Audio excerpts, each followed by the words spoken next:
Hey bro, Ryan Coogler might be the best director of his generation, and it might not be particularly close. He created a movie that he sold as a vampire film, but it's really just a love letter to black folks, our music, and the history that binds us. You throw in his best tag team partner in Michael B. Jordan, a cast of legends and up-and-comers, and Baby, you got a stew going. the movie is gorgeous too. Autumn Dorland Archipel, the director of photography, did her big one with Sinners. All that melanin was glistening even when the setting was at its darkest. The score by composer Ludwig Goransson is a major component to this film, and without it, the movie may not be nearly as good as it actually is. But I'm gonna keep it a buck with you. All the technical aspects of Sinners, while incredibly important, are really built on one thing. It's the way that Ryan Coogler loves black folks through his films. His love of his own people shines through every black character in Sinners, and it's not a conditional love. These characters are sinners, they're flawed, they're imperfect, yet perfectly presented without judgment. Characters this well-rounded, this well-defined, are a rarity. And that's why I got so emotional while watching this movie. I was seeing myself on screen, the essence of my people's history. In a sense, that's an experience that I'll never forget. But it is impossible for me to talk about how great these characters are without talking about the folks who portrayed them. This is Michael B. Jordan's greatest performance. I saw somebody on Threads say that he deserves 2 Best Supporting Actor noms, but I raised that person 2 Best Lead Actor noms. Michael B. Jordan played the shit out of Smokestack.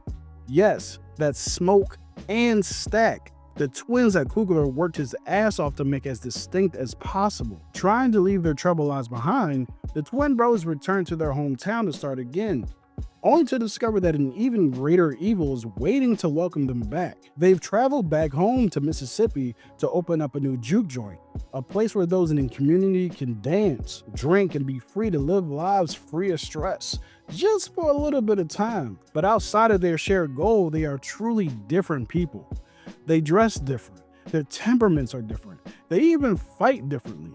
Both of them have relationships with people in the community that are independent of one another. Smoke's relationship with Annie, played by the can't miss, impossible to turn into bad performance, Wunmi Mosaku, is such an impressive and necessary part of this movie. Ryan Coogler gave us black love and Afro-spiritualism in a way we've almost never see it on the big screen.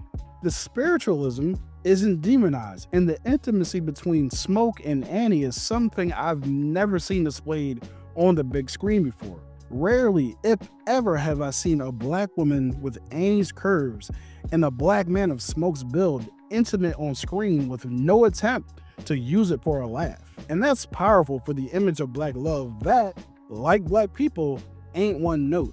Annie is very clearly the wisest and most mature character on screen. Honestly, she's the MVP of Sinners in every facet.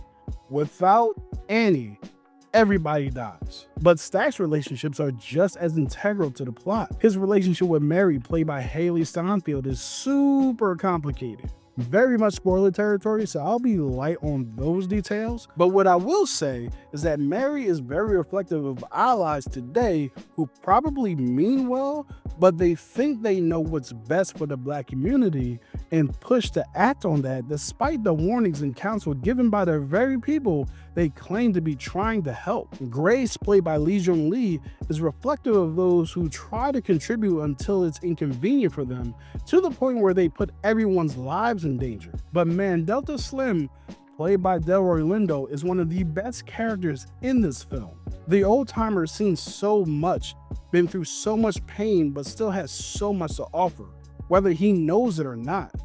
Delroy Lindo is incredible in this movie, but when is he not? He's such a good actor that people actually thought that this clip from a movie was real for years. You have African-American rappers saying N-word this and N-word that, but a Caucasian can't. So say it. Say what? Say the word you want to say. I'm not saying that I want to say it, I'm just saying that I can't. Sure you can. Say it. Say it right now. I will say it with you. And I'm still mad he never got nominated for The Five Bloods.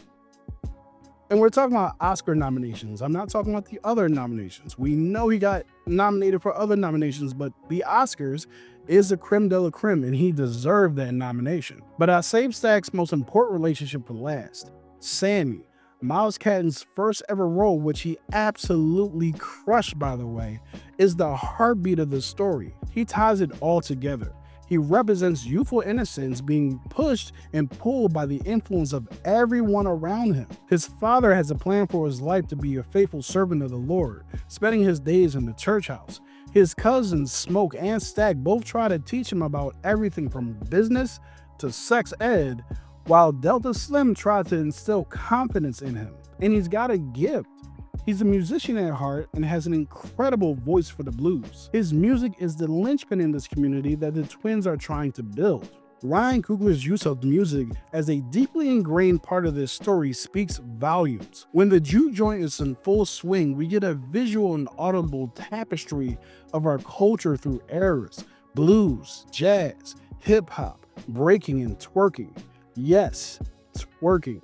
The thing that's been a part of African and Caribbean cultures for hundreds of years, but is shamed by people who want to judge black women because of a form of expression that's always been here. I love seeing our people represented through so many eras because Ryan is boldly saying, yeah, this is us. And Ryan Coogler thinks he's slick, using vampires to get people in the theater so he can love on black people deeply and loudly in front of their faces. And even though the vampires are just a tool to tell a greater story, he doesn't just lazily sprinkle them in. In fact, he plays into all the great vampire lore we've come to know over the years. The vampires are immortal, they drink blood, can't enter a home unless invited, are weakened or killed by garlic, holy water, a wooden stake to the heart, or sunlight. They're vicious creatures with super strength, mad quick, and persuasive as hell. Typically, vampires, at least the main ones, have a certain sex appeal, and they've got that covered as well. But I also love what Ryan has added to his version of the vampires, specifically the red eyes that he cites Puss in Boots: The Last Wish as an inspiration for. I still need to see the Puss in Boots movies, and I'm sure I'll have a greater appreciation for it knowing that it inspired Ryan Coogler. Coogler also uses the vampires as symbolism for culture vultures, people who think they have a right to your gifts, talents, and belongings. The forceful entitlement of the vampires to demand entry into your home, to steal your memories and use your talents is not unlike what we see in predatory relationships and businesses today. The vampires say, oh, I have a need, a want, and you have it, so you should give it to me. You'll feel better if you just give me what makes me happy. I can show you the world. All you have to do is sell your soul. And what's even crazier is that Ryan Coogler writes the vampires as talented. The vamps are musically inclined as well, and I'm not gonna lie, I was bouncing to the jig a little bit too. The Irish jig, yo, they was kind of getting it out there. I felt bad a little bit, but yeah, good music is hard to deny. But that's the whole point. The vampires do have gifts and talents that they use not only to lift themselves up, but to take what's yours. We got all these supernatural creatures trying to kill us, and the clans still want to mess with us too, smiling in our faces, acting like they're open to doing business with us, only to come around and try to take it back. But that's a story for another day. Ryan Coogler wrote and directed this masterpiece of a film that honestly has way too many layers and messages for me to cover alone in this one video. This ain't just a movie, it's an experience. So go see it, feel it, and come back here and tell me what it meant to you. This movie is the best movie that I've seen this year, and it's hard for me to believe that it's going to be outside of that top 10, if not outside of that #1 spot.